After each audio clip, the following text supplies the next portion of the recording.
जहां धुंध छटा है वहीं छाया लौटी है। धानपुर एक छोटा सा गांव, जंगल के किनारे बसा हुआ, बाहर से शांत लेकिन अंदर से एक राज में डूबा हुआ।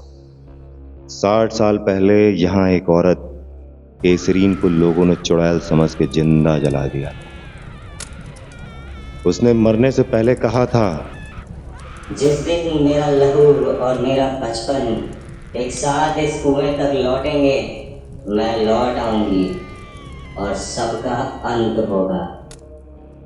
तब से पीपल के पुराने कुएं के पास कोई नहीं जाता था, खास करके रात में।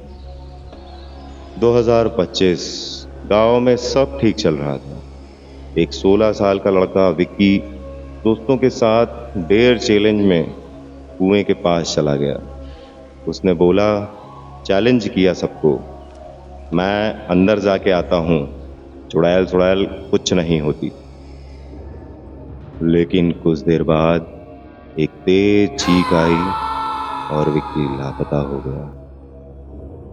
2 दिन बाद एक शहर की जर्नलिस्ट सिया गांव में आई। उसका काम था सुपरनैचुरल केसेस पे डॉक्यूमेंट्री बनाना। विक्की की डिसअपीयर होने वाली न्यूज़ ने उसको यहाँ खींचा था। वो पीपल के पास अपना कैमरा लेकर गई तो उसने रिकॉर्ड किया, लेकिन बाद में देखने पर उसके कैमरे में एक अनजानी काली छाया दिखी। बिना पैर के, उलझे बाल, लाल आंखों वाली औरत, और सबसे डरावनी बात, कैमरा बंद होने के बाद भी रिकॉर्ड कर रहा था।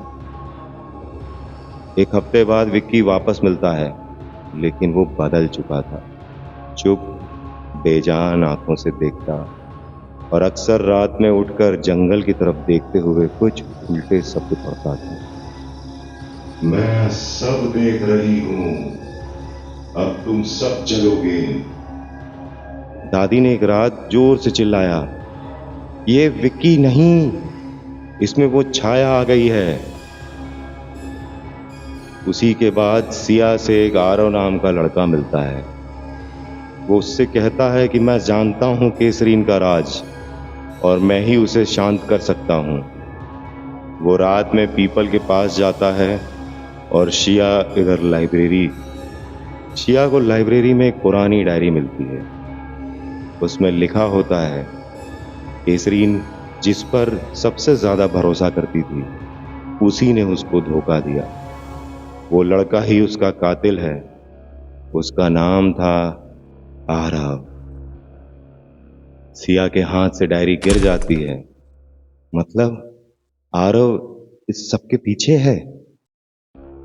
आरव रात में कुएं के पास अपना खून गिराता है, जिससे केसरीन की रूह वापस जगती है। पूरे गांव में आग, चीखें और पागलपन फैल जाता है। विक्की फिर से गायब हो जाता है। सिया का कैमरा रिकॉर्ड करता है एक सीन, एक छोटी लड़की की आवाज में। सिया, तुम भी आई थी 60 साल पहले। तुमने मुझे रिकॉर्ड किया था ना? सिया को डायरी में एक और लाइन दिखाई देती है जो पहले उसने देखी ही नहीं थी। 2025 में एक जर्नलिस्ट आएगी, सिया वो अंतिम गवाह बनेगी, फिर कहानी फिर से शुरू होगी। सिया समझ जाती है ये कर्ज एक लूप है। हर 60 साल बाद सब कुछ दोबारा होता है। नए लोग, नए चेहरे, लेकिन छाया वही होती है। सिया कैमरा ऑफ करती है। पीपल के पीछे से विक्की की लाल आंखें चमकती हैं।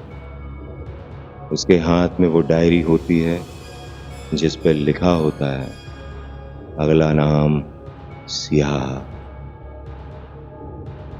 धानपुर, जहां एक बार कुछ जलेगा वहां कभी रोशनी नहीं होती, सिर्फ छाया बची रहती है, काली छाया। क्या आप भी किसी ऐसे धानपुर नाम के गांव से ताल्लुक रखते हैं? अगर हाँ तो कमेंट करके मुझे ज़रूर बताएं।